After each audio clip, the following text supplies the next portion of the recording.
Hi, എല്ലാവർക്കും നമസ്കാരം. നമ്മുടെ പുതിയൊരു വ്ലോഗിലേക്ക് എല്ലാവർക്കും സ്വാഗതം. എല്ലാവരും സുഖമായിട്ട് ഇരിക്കുമല്ലേ? ഇപ്പോൾ എനിക്കിവിടെ സുഖമില്ല കേട്ടോ. ഞാൻ കഴിഞ്ഞ ദിവസം പറഞ്ഞിരുന്നില്ലേ, ശബ്ദമൊക്കെ പോയി ഇരിക്കുവാണ്, ഇതുപോലെ തൊണ്ടയടപ്പൊക്കെ ഉണ്ടായിരുന്നു എന്ന്. അപ്പോൾ 2 ദിവസം മുന്നേ ഒട്ടും തന്നെ സൗണ്ടേ വരുന്നുണ്ടായില്ല. ഞാനിന്ന് വോയിസ് ഒന്നും കൊടുക്കണമെന്ന് വിചാരിച്ചതല്ല കേട്ടോ. അപ്പോൾ നിങ്ങൾക്ക് ബുദ്ധിമുട്ടാവുമെന്ന് അറിയത്തില്ല.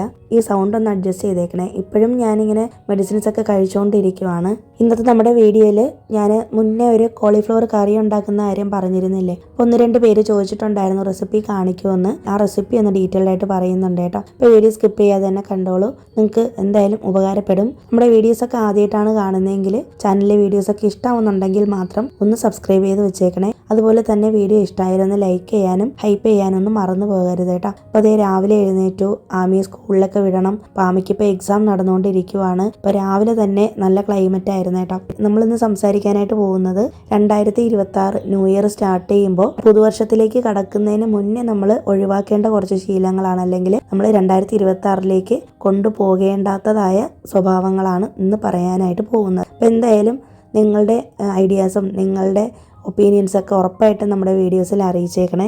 ആദ്യം തന്നെ നമുക്ക് ഒരു പെർഫെക്റ്റ് ടൈമിന് വേണ്ടിയിട്ട് കാത്തിരിക്കേണ്ട എന്നുള്ളതാണ്. നമ്മളെല്ലാവരും അങ്ങനെയാണല്ലേ, എല്ലാം ഉണ്ടായിട്ട് നമ്മളെല്ലാം ചെയ്യാം, അല്ലെങ്കിൽ എല്ലാം പെർഫെക്റ്റ് ആയിട്ട് വന്നതിന് ശേഷം നമ്മൾ പുതിയൊരു കാര്യം തുടങ്ങാം എന്ന് കാത്തിരിക്കുന്നവരായിരിക്കും അല്ലേ. ശരിക്കും അങ്ങനെ ഒരു പെർഫെക്റ്റ് ടൈം എന്ന് പറയുന്നൊരു കാര്യമില്ല കേട്ടോ. എന്തെങ്കിലും ഒരു കാര്യം ചെയ്യാനായിട്ട് സ്റ്റാർട്ട് ചെയ്യുന്നുണ്ടെങ്കിൽ അത് ആ മൊമെന്റിൽ തന്നെ സ്റ്റാർട്ട് ചെയ്യുക എന്നുള്ളതാണ്. അല്ലാതെ നമ്മൾ അങ്ങനെ പെർഫെക്റ്റ് ആയിട്ടുള്ളൊരു ടൈമിന് കാത്തിരിക്കുമ്പോൾ നമ്മൾ ചെയ്യാൻ ഉദ്ദേശിക്കുന്ന കാര്യം ഒരിക്കലും ചെയ്യത്തുമില്ല, മാത്രമല്ല നമുക്കൊരു ഗ്രോത്തും ഉണ്ടാവത്തില്ല. അപ്പം അതുകൊണ്ട് തന്നെ എന്ത് കാര്യം ചെയ്യണമെന്ന് ആഗ്രഹമുണ്ടെങ്കിലും അത് അപ്പം തന്നെ സ്റ്റാർട്ട് ചെയ്യുക. എത്രയും നേരത്തെ നിങ്ങൾ തുടങ്ങുന്നുവോ അത്രയും നേരത്തെ നിങ്ങളുടെ വിജയം ഉറപ്പായിരിക്കും. അപ്പം അതുകൊണ്ട് തന്നെ നേരത്തെ തന്നെ നമ്മൾ കാര്യങ്ങൾ സ്റ്റാർട്ട് ചെയ്യാനായിട്ട് ശ്രമിക്കുക. നമ്മൾ എന്തെങ്കിലും ഒരു കാര്യം തുടങ്ങുമ്പോഴത്തേക്കും പോസ്റ്റ്പോൺ ചെയ്ത് വെക്കാനായിട്ട് ശ്രമിക്കാറുണ്ടല്ലേ. നമ്മൾ ഓരോരോ എക്സ്ക്യൂസസ് നമ്മൾ തന്നെ സ്വയം കണ്ടെത്തുകയാണ് ചെയ്യുന്നത്. ശരിക്കും നമുക്കത് ഉള്ളിൻ്റെ ഉള്ളിൽ ചെയ്യണമെന്ന് ആഗ്രഹമുള്ള കാര്യമായിരിക്കാം, പക്ഷേ എന്തോ നമുക്ക് പേടി കൊണ്ടായിരിക്കാം നമ്മൾ പോസ്റ്റ്പോൺ ചെയ്തുകൊണ്ടേയിരിക്കും അല്ലേ. അപ്പോൾ അതുകൊണ്ട് തന്നെ അങ്ങനെ ഒരു കാര്യം ചെയ്തു കഴിഞ്ഞാൽ നമുക്ക് ഒരു കാര്യവും പെട്ടെന്ന് സ്റ്റാർട്ട് ചെയ്യാൻ പറ്റത്തില്ല, നമ്മുടെ ഗോൾസ് നമുക്ക് അച്ചീവ് ചെയ്യാനായിട്ട് പറ്റത്തില്ല. അപ്പം അതുകൊണ്ട് തന്നെ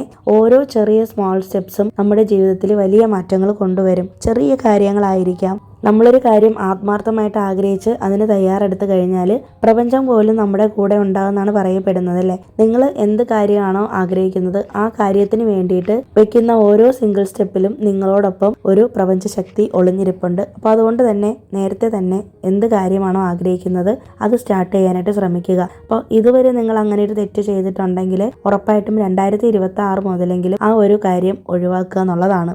നമ്മൾ ചില സമയത്ത് നമുക്ക് നോ പറയേണ്ട അവസ്ഥകൾ വരും അല്ലേ ജീവിതത്തിൽ. പക്ഷെ നമ്മൾ എന്ത് ചെയ്യും, ആ സ്ഥലത്ത് നോ പറയാതെ യെസ് പറയും. അപ്പം അങ്ങനെ പറയുമ്പോൾ ആ ഒരു യെസ് എന്ന് പറയുന്നത് നിങ്ങളുടെ ജീവിതം തന്നെ വളരെയധികം ഡൗൺ ആയിട്ട് കൊണ്ട് എത്തിക്കുന്ന കാര്യങ്ങളായിരിക്കും, അതായത് താഴ്ചയിലേക്ക് പോകുന്ന കാര്യങ്ങളായിരിക്കും. അപ്പം അതുകൊണ്ട് തന്നെ നല്ല ബോൾഡായിട്ട് പറയേണ്ട സ്ഥലത്ത് നോ പറയേണ്ടടുത്ത് നോ പറയാനും യെസ് പറയേണ്ടടുത്ത് യെസ് പറയാനായിട്ടും പഠിക്കുക. നമ്മളിപ്പോൾ നോ പറയുന്ന കാര്യങ്ങൾ ചിലപ്പോൾ നമുക്ക് നമ്മുടെ പേഴ്സണൽ ഗ്രോത്ത് ഉണ്ടാക്കുന്നതായിരിക്കാം, നമുക്ക് സമാധാനം കിട്ടുന്ന കാര്യങ്ങളായിരിക്കാം. ഉറപ്പായിട്ടും നമ്മളവിടെ നോ തന്നെ പറയണം. അതുപോലെ നിങ്ങൾക്ക് എന്തെങ്കിലും ഒരു കാര്യത്തിന് വേണ്ടിയിട്ട് നമുക്ക് തയ്യാറെടുക്കണം, അല്ലെങ്കിൽ നമുക്കൊരു കാര്യം നേടണം എന്നുണ്ടെങ്കിൽ ചിലപ്പോൾ നമുക്കവിടെ യെസ് പറയേണ്ടി വരും. അപ്പം നമ്മളവിടെ ധൈര്യമായിട്ട് യെസ് തന്നെ പറയാനായിട്ട് ശ്രമിക്കുക.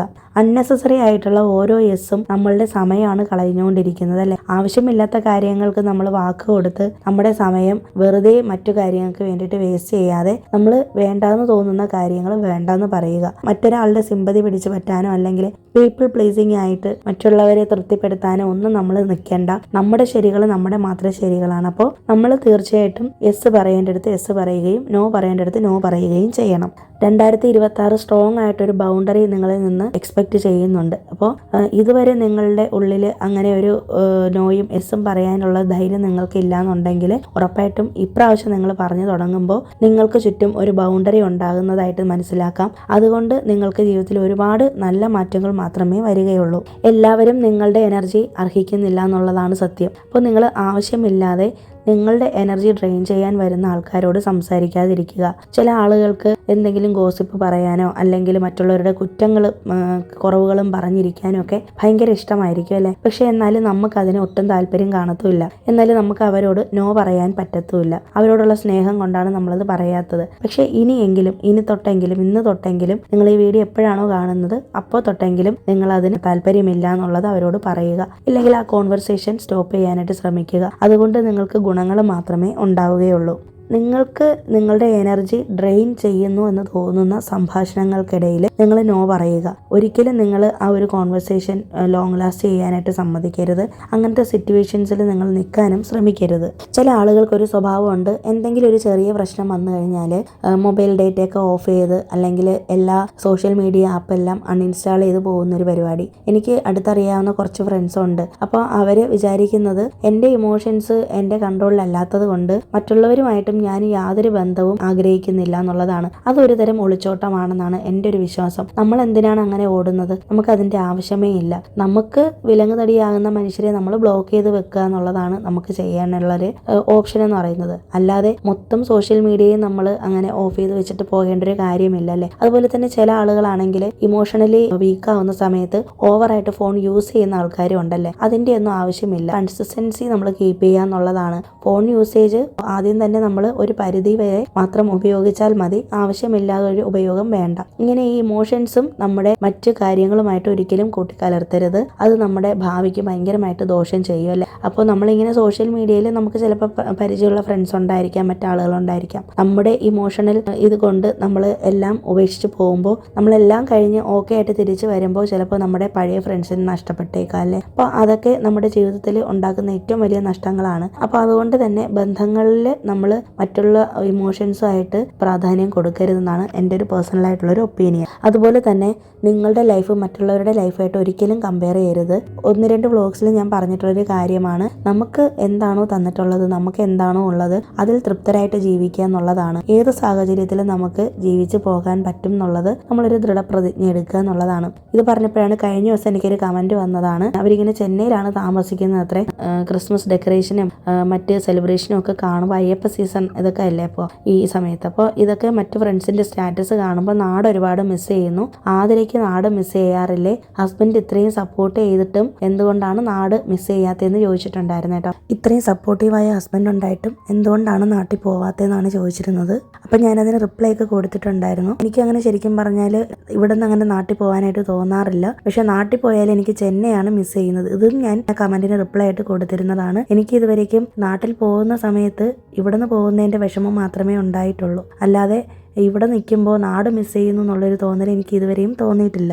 അപ്പോൾ എന്നെ സംബന്ധിച്ചിടത്തോളം ഞാൻ ഒരു വ്ളോഗിൽ ഡീറ്റെയിൽഡ് ആയിട്ട് പറഞ്ഞിട്ടുള്ളൊരു കാര്യമാണ്, ചെറിയ വയസ്സ് മുതലേ എൻ്റെ അച്ഛൻ എന്നെ ഇൻഡിപെൻഡൻ്റ് ആയിട്ട് ജീവിക്കാനായിട്ട് പഠിപ്പിച്ച് ശീലിപ്പിച്ചിട്ടുള്ള ഒരാളാണ്. ശരിക്കും ആ ക്രെഡിറ്റ് മുഴുവൻ എൻ്റെ അച്ഛന് തന്നെയാണ്. പിന്നെ ഞാൻ ഹോസ്റ്റലിൽ നിന്നാണ് കോളേജ് കാലഘട്ടം മൊത്തം പൂർത്തിയാക്കിയത് 3 വർഷം. അപ്പോൾ എന്നെ സംബന്ധിച്ചിടത്തോളം ഞാൻ ഭയങ്കരമായിട്ട് വീടുമായിട്ട് അങ്ങനെ അറ്റാച്ച്ഡ് ആയിട്ട് നിൽക്കുന്ന ഒരാളല്ല. ഞാനും എൻ്റെ അനിയനും അങ്ങനെ തന്നെയാണ്. പിന്നെ ചെന്നൈയിൽ വന്നതിന് ശേഷം ഞാൻ എൻ്റെ സന്തോഷങ്ങൾ സ്വയം കണ്ടെത്തുകയാണ് ചെയ്യുന്നത്. എൻ്റെ ഹസ്ബൻഡ് സപ്പോർട്ടീവ് ആണെന്ന് വെച്ചിട്ട് എല്ലാ കാര്യങ്ങളിലും പുള്ളി എനിക്ക് ഡിപ്പെൻഡ് ചെയ്യാൻ പറ്റത്തില്ല. എൻ്റെ സന്തോഷം എനിക്ക് വലുതാണ്. അതുകൊണ്ട് തന്നെ ഞാൻ മറ്റാരെയും നോക്കാറില്ല. പിന്നെ ഹസ്ബൻഡ് ചില കാര്യങ്ങളിൽ എന്നെ സപ്പോർട്ട് ചെയ്യാറുണ്ട്, ഇല്ല എന്നല്ല. പുള്ളിയെ ഞാനും സപ്പോർട്ട് ചെയ്യാറുണ്ട്. പക്ഷെ എന്ന് കരുതി ഞങ്ങൾ രണ്ടുപേരും 2 ഇൻഡിവിജ്വൽസ് ആണല്ലേ. അപ്പോൾ പുള്ളിയുടെ സന്തോഷം പുള്ളി കണ്ടെത്തും, എൻ്റെ സന്തോഷം ഞാൻ കണ്ടെത്തും. ഏറ്റവും കൂടുതൽ ഞാൻ സൈലൻ്റ് ആയിട്ട് ഇരിക്കാനായിട്ട് പഠിച്ചതും സൈലൻസിൽ ഹാപ്പിനെസ് കണ്ടുപിടിക്കാൻ പഠിച്ചതും എൻ്റെ ഹസ്ബൻഡിൽ നിന്നാണ്. അപ്പോൾ അതുകൊണ്ട് തന്നെ ഹസ്ബൻഡ് ഉണ്ടെങ്കിൽ മാത്രമേ എനിക്ക് സന്തോഷം കിട്ടുള്ളൂ എന്നൊരു ചിന്താഗതിയുള്ള ഒരാളല്ല ഞാൻ.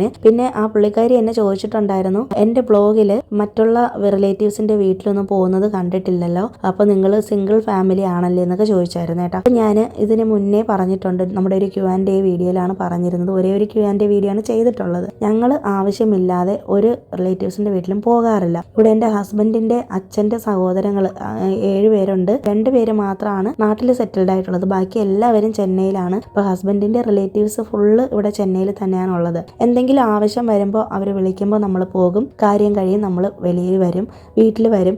അല്ലാതെ അവിടെ പോയിട്ട് വ്ളോഗ് എടുക്കാനും അവരെയൊക്കെ വീഡിയോയിൽ കാണിക്കാനൊന്നും ഞാൻ ശ്രമിക്കാറില്ല. അത് അവർക്ക് ചിലപ്പോൾ ഇഷ്ടമുണ്ടായിന്ന് വരത്തില്ല. കാരണം എല്ലാവരും അവരവരുടെ പ്രൈവസി ആഗ്രഹിക്കുന്നവരാണല്ലേ. ഞാനിപ്പോൾ എൻ്റെ വ്ളോഗിൽ കാണിക്കുന്നത് എൻ്റെ കുടുംബത്തെയാണ്. ഞാൻ നിങ്ങളോട് പറഞ്ഞിട്ടുണ്ട്, എൻ്റെ വീട്ടിൽ എൻ്റെ ഹസ്ബൻഡിൻ്റെ അനിയനും വൈഫും അച്ഛനും ഒക്കെ താമസിക്കുന്നുണ്ട്. അവർ താഴത്തെ വീട്ടിൽ താമസിക്കുന്നവരാണ്. പക്ഷെ എന്ന് കരുതിയിട്ട് ഞാൻ ആവശ്യമില്ലാതെ അവർ വ്ളോഗിൽ കാണിക്കാത്തതിൻ്റെ കാരണം അവരുടെ പ്രൈവസി മാനിച്ചിട്ടാണ്. അപ്പോൾ അതുകൊണ്ട് തന്നെ എല്ലാവരെയും വ്ളോഗിൽ കാണിക്കണം അല്ലെങ്കിൽ എല്ലാവരും വ്ളോഗിൽ വരണം എന്ന് ഞാനും ആഗ്രഹിക്കുന്നില്ല. അല്ലെങ്കിൽ അവരുടെ പ്രൈവസിക്ക് നമ്മളൊരു വാല്യൂ കൊടുക്കണമല്ലോ. അപ്പോൾ അതുകൊണ്ടാണ് അവരെ ഒന്നും കാണിക്കാത്തത്. എന്ന് വെച്ചിട്ട് ഞങ്ങൾ ഒരിടത്തും പോകുന്നില്ല എന്നൊന്നല്ല, എല്ലായിടത്തും പോകാറുണ്ട്.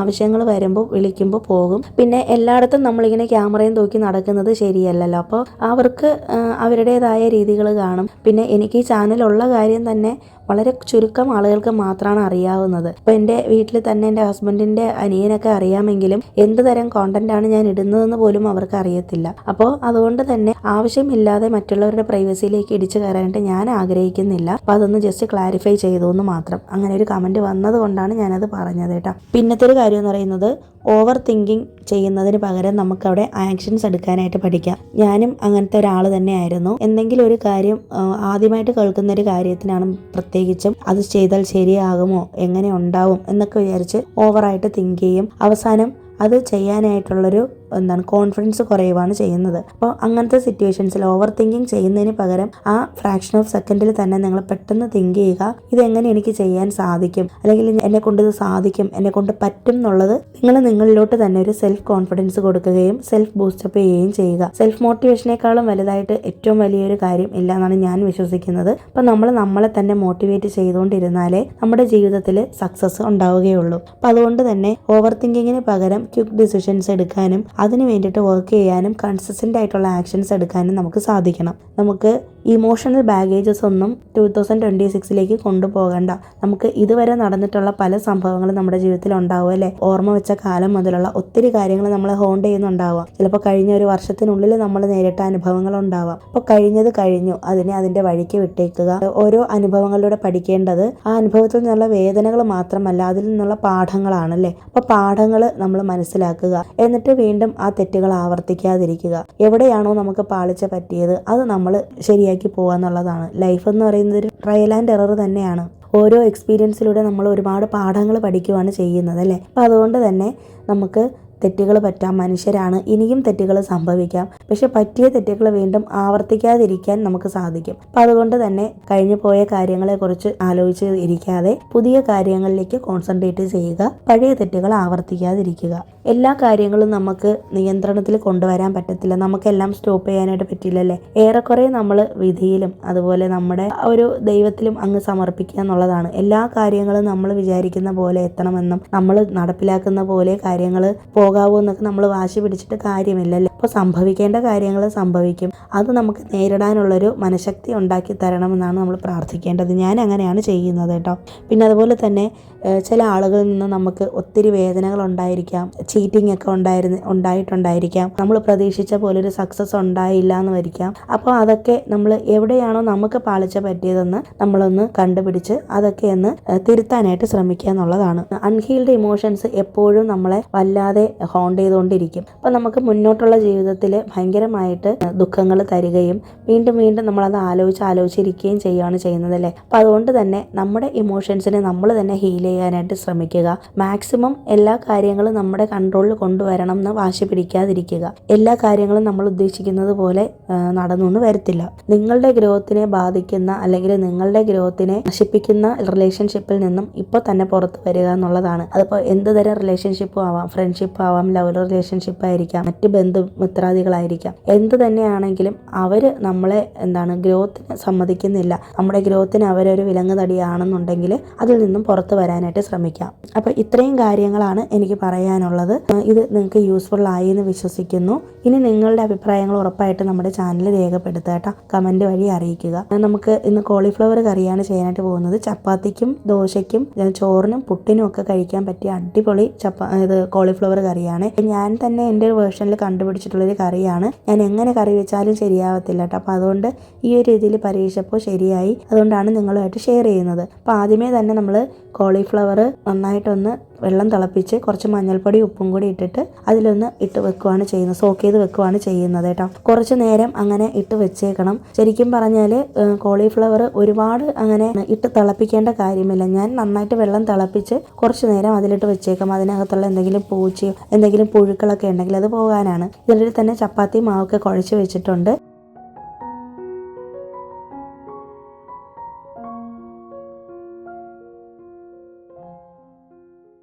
നമുക്ക് കറി വെക്കാനായിട്ട് തുടങ്ങാം. ആദ്യം പാൻ ചൂടാക്കിയിട്ട് അതിലേക്ക് സൺഫ്ലവർ ഓയിൽ അല്ലെങ്കിൽ വെളിച്ചെണ്ണ ഒഴിച്ചു കൊടുക്കുക. ഞാനിപ്പോൾ സൺഫ്ലവർ ഓയിലാണ് ഒഴിച്ചത്. എന്നിട്ട് കുറച്ച് കടുകും പെരിഞ്ചീരകവും കറിവേപ്പില ഇട്ട് പൊട്ടിച്ചിട്ട് ഇഞ്ചി വെളുത്തുള്ളി ചതച്ചതും അതുപോലെ തന്നെ ഒരു വലിയ സവാള ചോപ്പ് ചെയ്തതും കൂടി ചേർത്ത് കൊടുത്ത് കുറച്ച് ഉപ്പും കൂടി ഇട്ടിട്ടൊന്ന് വഴറ്റി എടുക്കുന്നുണ്ട് കേട്ടോ. ചെറുതായിട്ട് ചോപ്പ് ചെയ്തിട്ടുള്ള സവാളയാണ് ഇതിന് നല്ലത്. സ്ലൈസസ് ആക്കണ്ട, ഇതുപോലെ ചോപ്പ് ചെയ്തെടുത്താൽ മതി. ഇനി അതൊന്ന് അടച്ചു വെച്ചേക്കാം. സവാളയൊക്കെ ഒന്ന് വാടി വരണം. അപ്പോൾ വാടി വന്നിട്ടുണ്ട്. ഉപ്പും കൂടി ഇട്ടിട്ട് വഴറ്റുമ്പോഴാണ് പെട്ടെന്ന് സവാള വാടി കിട്ടുന്നത്. ഇനി നമുക്ക് ഇതിലേക്ക് പൊടികൾ ചേർക്കാം. അതിന് വേണ്ടിയിട്ട് കുറച്ച് മഞ്ഞൾപ്പൊടി, എരിവുള്ള മുളക് പൊടി, പിന്നെ കാശ്മീരി മുളക് പൊടി ചേർക്കണം കേട്ടോ. എൻ്റെ അടുത്ത് ഇപ്പോൾ ഇല്ല. അതുപോലെ തന്നെ മല്ലിപ്പൊടി, പിന്നെ ഞാനിപ്പോൾ ഈസ്റ്റേണിൻ്റെ ചിക്കൻ മസാലയാണ് എടുത്തേക്കുന്നത്. ഏത് തരം ഗരം മസാല വേണമെങ്കിലും എടുക്കാം. എൻ്റെ അടുത്ത് ഇപ്പോൾ വീട്ടിലുണ്ടാക്കിയ ഗരം മസാല തീർന്നത് കൊണ്ടാണ് ഞാനിപ്പോൾ കടയിൽ നിന്ന് മേടിച്ചിട്ടുള്ളത് എടുത്തേക്കുന്നത് കേട്ടോ. എന്നിട്ട് പച്ചമണം പോകുന്നത് വരെ പൊടികളൊക്കെ വഴറ്റിയെടുത്തതിന് ശേഷം നമുക്ക് 2 ചെറിയ ടൊമാറ്റോ നന്നായിട്ട് പ്യൂരി ആക്കിയത് മിക്സിയിലൊന്ന് അരച്ചെടുത്ത് ഇതിലേക്ക് ചേർത്ത് കൊടുത്തിട്ട് അതിൻ്റെ പച്ചമണം പോകുന്ന വരെ ഒന്ന് വഴറ്റിയെടുക്കണം. വേണമെന്നുണ്ടെങ്കിൽ ഒന്ന് അടച്ച് വെച്ചേക്കാം കേട്ടോ. അപ്പോൾ അതൊക്കെ ഒന്ന് നന്നായിട്ട് എണ്ണയൊക്കെ പിരിഞ്ഞ് വരട്ടെ. ഇതിനിടയിൽ തന്നെ നമ്മൾ ഏകദേശം ഒരു 15 മിനിറ്റോളം ചൂടുവെള്ളത്തിലിട്ട് വെച്ചേക്കുന്ന ഈ ഒരു കോളിഫ്ലവർ കോരി മാറ്റാം. അപ്പോൾ അത് ഇതിൻ്റെ തന്നെ നമ്മുടെ തക്കാളിയൊക്കെ നന്നായിട്ട് എണ്ണ പിരിഞ്ഞ് വന്നിട്ടുണ്ട്. ഇനി നമ്മളിതിലേക്ക് ചെറു ചൂടുള്ള വെള്ളമാണ് ഒഴിച്ചു കൊടുത്തത്. ഞാനിപ്പോൾ മിക്സിയുടെ ജാറിൽ ഒഴിച്ചിട്ട് ചേർത്തത്. അതിൽ കുറച്ച് ടൊമാറ്റോ പ്യൂരി ഉണ്ടല്ലോ, അതുകൊണ്ടാണ് അങ്ങനെ ഒഴിച്ചത് കേട്ടോ. എന്നിട്ട് ആവശ്യത്തിന് ഉപ്പിട്ട് കൊടുക്കാം. കുറച്ച് വെള്ളം ചേർത്താൽ മതി കേട്ടോ. ഒരുപാട് വെള്ളം ചേർക്കരുത്, എന്നാൽ കറി ഒരുപാട് ലൂസായി പോവും. എന്നിട്ട് നമുക്കിതിലേക്ക് കോളിഫ്ലവർ ഇതുപോലെ വേവിച്ച് വെച്ചേക്കുന്നുണ്ടല്ലോ, അതായത് ഹാഫ് കുക്കൊന്നും ആയിട്ടില്ല, ചെറുതായിട്ടൊന്ന് ചൂടായിട്ടേ ഉള്ളൂ. അതൊന്ന് ചേർത്ത് കൊടുത്തിട്ട് ഒന്ന് അടച്ചു വെച്ചേക്കാം. ഈ കറിയുടെ പ്രത്യേകത കോളിഫ്ലവർ നമ്മൾ ഒരുപാട് വേവിക്കുന്നില്ല കേട്ടോ. കോളിഫ്ലവർ കറി വയ്ക്കുമ്പോൾ എപ്പോഴും എനിക്ക് പറ്റുന്നൊരബദ്ധം, ഞാൻ ഒരിക്കൽ കുക്കറി ചെയ്തപ്പോഴത്തേക്കും നന്നായിട്ട് തന്നെ വെന്ത് കുഴഞ്ഞു പോയി. അല്ലാതെ ചെയ്തപ്പോഴും ഹീറ്റ് കൂടിപ്പോയിട്ട് അങ്ങനെ പണി കിട്ടിയായിരുന്നു കേട്ടോ. നമ്മൾ ലോ ഫ്ലെയിമിൽ ഇട്ടിട്ട് ഒന്ന് വേവിച്ചെടുത്താൽ മതി കേട്ടോ. അപ്പോൾ കോളിഫ്ലവർ നമുക്കിങ്ങനെ കടിച്ചെടുക്കാനായിട്ട് കിട്ടണം. ആ ഒരു രീതിക്ക് വേണം കോളിഫ്ലവർ വേവിച്ചെടുക്കാനായിട്ട്. അതായത് ഒരു 1/4 ഭാഗം വെന്ത് കിട്ടിയാൽ മതി. പിന്നെ നമ്മൾ ഈ ചൂടുവെള്ളത്തിൽ നിന്ന് ഇത് എടുക്കുന്ന സമയത്തിൽ നല്ല പോലെ ഒന്ന് കഴുകണം. പച്ചവെള്ളത്തിൽ കഴുകിയിട്ട് വേണം നമ്മൾ കറിയിൽ ചേർക്കാനായിട്ട്. പിന്നെ റീസെൻ്റായിട്ട് ഞങ്ങൾ ചക്കി ഫ്രഷ് ആട്ടയാണ് മേടിച്ചിട്ടുള്ളത് കേട്ടോ. എനിക്ക് തോന്നുന്നത് ചക്കി ഫ്രഷ് മറ്റേ ആശീർവാദിൻ്റെ അത്രയും നല്ല സോഫ്റ്റായിട്ട് കിട്ടുന്നില്ല, കുറച്ച് ഹാർഡാണ്. മാത്രമല്ല നന്നായിട്ട് തന്നെ ചപ്പാത്തി പലകയിൽ ഒട്ടിപ്പിടിക്കുന്നുണ്ട്. പക്ഷേ ആശീർവാദിൻ്റെ MB ആട്ടയാണ് ഞങ്ങൾ നേരത്തെ യൂസ് ചെയ്തിരുന്നത്. പക്ഷേ അതിൽ എനിക്കൊരു ഡൗട്ട് വന്നത് ഭയങ്കരമായിട്ട് പൊറോട്ട കഴിച്ചതുപോലെ ഇരിക്കും, മൈദ കുറച്ച് കൂടുതൽ ചേർത്തിട്ടുണ്ടോ എന്നൊരു ഡൗട്ടുണ്ട്. അങ്ങനെയാണ് ചക്കി ഫ്രഷിലോട്ട് മാറിയത്. പക്ഷേ എനിക്ക് തോന്നുന്നു ആശീർവാദ് തന്നെയാണ് നല്ലതെന്ന്. അപ്പോൾ എന്തായാലും ഇനിയിപ്പോൾ ഇത് തീർന്നതിന് ശേഷം മാത്രമേ ആശീർവാദ് യൂസ് ചെയ്യാനായിട്ട് പറ്റത്തുള്ളൂ കേട്ടോ. ഞാൻ ഇടയ്ക്കൊക്കെ വിചാരിക്കും ഇങ്ങനെ ഫുൾക്ക ചപ്പാത്തി ഉണ്ടാക്കാമെന്ന്, പക്ഷേ അത് പറ്റത്തില്ല കേട്ടോ. എൻ്റെ അവർ ഗ്രില്ല് ചെയ്യുന്ന സംഭവമില്ല. പിന്നെ ഡയറക്റ്റായിട്ട് എനിക്ക് സ്റ്റൗവിൽ വെച്ച് എടുക്കുന്നതും അത്ര ഇഷ്ടമില്ലാത്ത കാര്യമാണ്. അപ്പോൾ അതിന് ഒരിക്കൽ മേടിച്ചിട്ട് അങ്ങനെ ഒന്ന് ട്രൈ ചെയ്യണമെന്ന് ആഗ്രഹമുണ്ട്. പിന്നെ ഞാൻ ചപ്പാത്തി ഉണ്ടാക്കുന്ന സമയത്ത് അധികം അങ്ങനെ ഓയിലൊന്നും യൂസ് ചെയ്യാറില്ല. മാവിൽ തന്നെ കുറച്ച് നെയ്യ് ചേർത്തിട്ടാണ് മാവ് കുഴച്ചെടുക്കുന്നത്. പച്ചവെള്ളത്തിലാണ് മാവ് കുഴയ്ക്കുന്നത്. ഇതിനിടയിൽ തന്നെ നമ്മുടെ കോളിഫ്ലവർ ഏകദേശം വെന്ത് വന്നിട്ടുണ്ട്. ഇനി നമ്മൾ ഇതിലേക്ക് സീക്രട്ട് ആയിട്ടുള്ളൊരു ഇൻഗ്രീഡിയൻ്റ് ആണ് ചേർക്കുന്നത്. ഞാൻ ടൊമാറ്റോ കെച്ചപ്പാണ് ചേർക്കുന്നത്. നിങ്ങൾക്ക് ഇതിന് പകരം ഷുഗർ ചേർക്കാം. ഞാൻ ലാസ്റ്റ് ടൈം കാണിച്ചിരുന്ന വീഡിയോയിൽ ഷുഗർ ചേർത്തിട്ടാണ് ചെയ്തിട്ടുണ്ടായിരുന്നത്. അപ്പോൾ നിങ്ങൾ ഷുഗർ ചേർത്താൽ മതി, ഇല്ലെങ്കിൽ ടൊമാറ്റോ കെച്ചപ്പ്. എന്നിട്ട് പിന്നെ നമ്മൾ ഈ ഒരു കറിക്ക് നല്ലൊരു ഗ്ലേസിങ് കിട്ടാൻ വേണ്ടിയിട്ട് കുറച്ച് സാൾട്ടഡ് ബട്ടറാണ് ചേർക്കുന്നത് കേട്ടോ. ഈ ബട്ടർ ചേർക്കുമ്പോൾ നല്ല ടേസ്റ്റാണ്, അതുപോലെ തന്നെ കാണാനും നല്ല ഭംഗിയാണ്. എൻ്റെ അടുത്ത് ഇപ്പോൾ കാശ്മീരി മുളക് പൊടി ഇല്ലാത്തത് കൊണ്ടാണ് ഈ ഒരു കളറിലിരിക്കുന്നത് കേട്ടോ, ഇല്ലെങ്കിൽ നല്ല ഡാർക്ക് കളറായി വന്നേനെ. പിന്നെ ലാസ്റ്റായിട്ട് നമ്മളിതിലേക്ക് കുറച്ച് മല്ലിയിലയാണ് കട്ട് ചെയ്തിട്ട് കൊടുക്കുന്നത്. മല്ലിയില ഇഷ്ടമില്ലെങ്കിൽ കറിവേപ്പില ഇട്ട് കൊടുക്കാം. അപ്പോൾ ഇങ്ങനെ ഒന്ന് ട്രൈ ചെയ്ത് നോക്കാം കേട്ടോ, നല്ല ടേസ്റ്റാണ്. ആ ഒരു ടൊമാറ്റോ കെച്ചപ്പിൻ്റെ ചെറിയൊരു മധുരവും ചെറിയൊരു പുളിപ്പും പിന്നെ അതുപോലെ തന്നെ ഉപ്പും എരിവും എല്ലാം കൂടി ചേർന്നിട്ടുള്ളൊരു കറിയാണ്.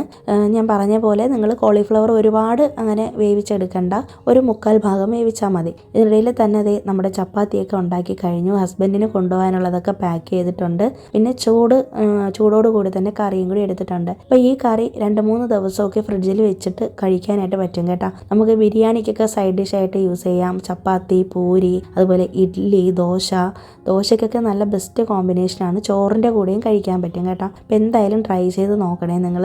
അപ്പോൾ ഹസ്ബൻഡിനുള്ള ഡിന്നറൊക്കെ പാക്ക് ചെയ്ത് ഹസ്ബൻഡ് ഓഫീസിൽ പോയി.